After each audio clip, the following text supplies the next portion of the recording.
How to date after a toxic relationship. How to date after a toxic breakup. How to date after a toxic divorce.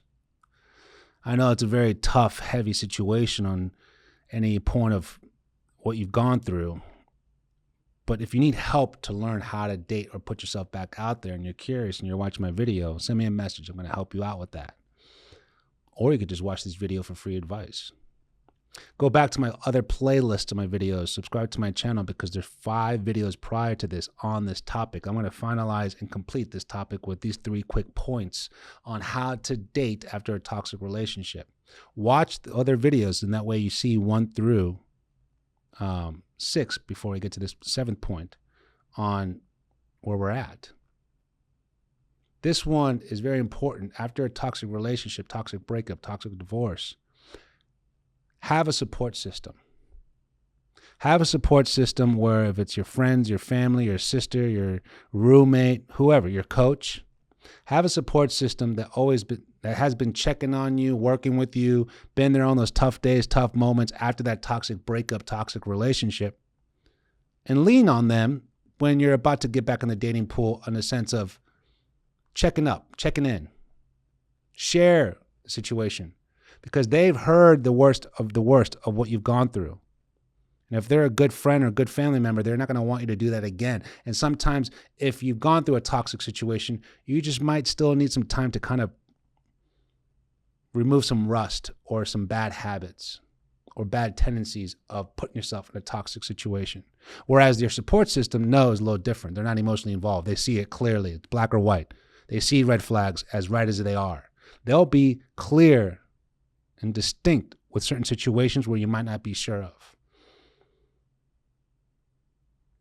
Having someone in your corner, someone holding you accountable, someone supporting yourself, like a coach, is key on having a better chance for a healthy relationship after a toxic relationship. Don't feel like you have to do everything on your own.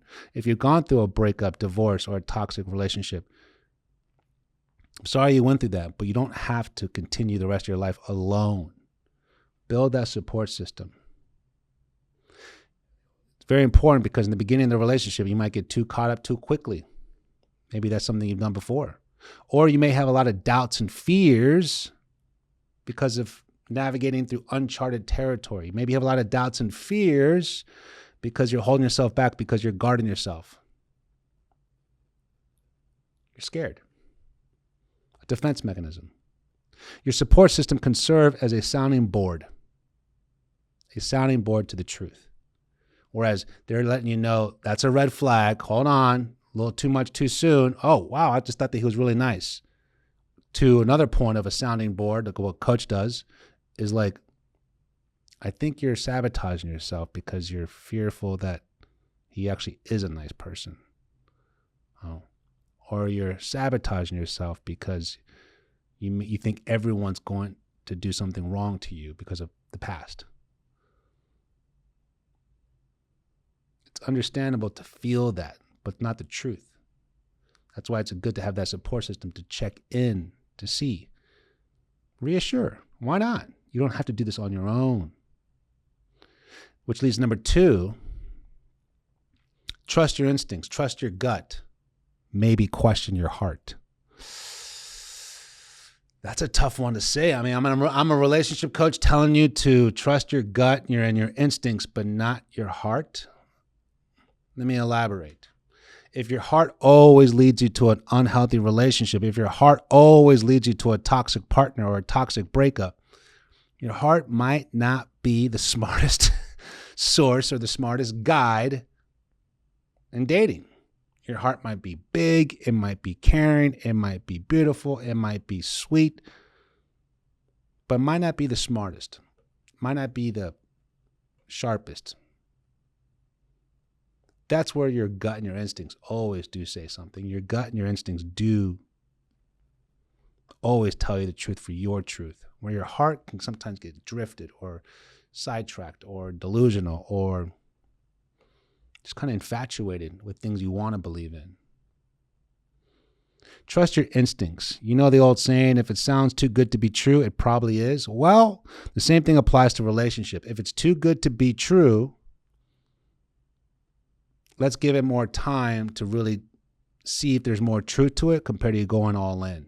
So I'm not going to be a pessimist. If it's too good to be true, well, it's a lie. It's all BS. It's all fake. No, if it seems too good to be true, let's not go all in, move too quickly.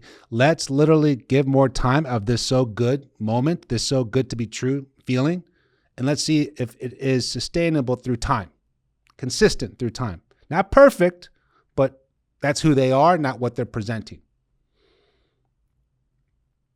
Of course, a new shiny situation, new shiny person can be exhilarating.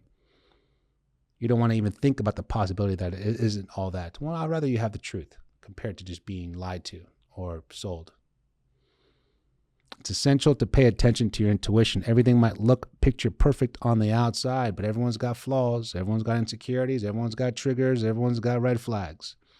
The key thing is, do my pros outweigh my cons? Do my green flags outweigh my red flags? Am I here to help construct and resolve some conflict or challenge or difference between us? Or am I here to pour gasoline all over the fire? Trust your feelings, and talk to your partner. A healthy partner will be willing to listen and help ease your worries, or you can trust and talk to your support system while you're still learning to see if you trust or respect your partner. That's where the support system does play a big role. If you're learning to take your time to trust and respect your partner in dating, rely on your support system. Which leads to not the third one and the final one. Know when to ask for help. Know when to seek help. If you need a relationship coach, send me a message. Talk to your best friend, your sister, your brother, your uncle, your father, your mother. Know when to seek help. Don't let things go unsaid. Don't let things go unresolved. If things get a little icy, a little rocky, speak up.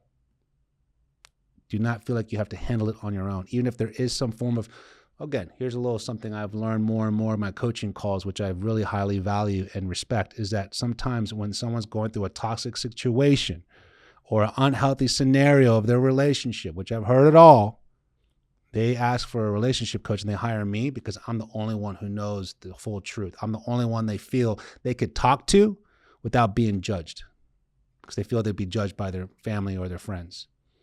And trust me, I've heard a variety of different things.